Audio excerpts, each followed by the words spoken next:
திருவண்ணாமலை மாவட்டம் வந்தவாசியில் மாடுகள் சாலைகளில் ஆபத்தான முறையில் சுற்றித் திரிவது குறித்த புதிய தலைமுறை செய்தியின் எதிரொலியாக சாலைகளில் திரியும் மாடுகளை பிடித்துச் செல்லும் பணிகளை நகராட்சி ஊழியர்கள் தொடங்கியுள்ளனர். வந்தவாசியில் சன்னதி தெரு, பஜார் சாலை, அச்சரப்பாக்கம் சாலை, பழைய பேருந்து நிலையம் உள்ளிட்ட பகுதிகளில் சாலைகளில் மாடுகள் சுற்றித் திரிந்தன. இவை சாலைகளிலேயே முட்டி மோதி சண்டையிட்டுக் கொண்டன.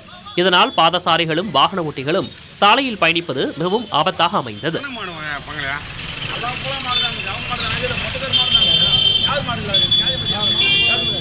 சாலைகளில் நடந்த ஜல்லிக்கட்டு மல்லுக்கட்டு குறித்து நகராட்சி நிர்வாகம் நடவடிக்கை எடுக்கவில்லை என்ற மக்களின் வேதனை குறித்து புதிய தலைமுறையில் செய்தி ஒளிபரப்பானது. இதன் எதிரொலியாக நகராட்சி ஊழியர்கள் சாலைகளில் சுற்றித் திரியும் மாடுகளை பிடிக்கும் பணிகளை தொடங்கினர்.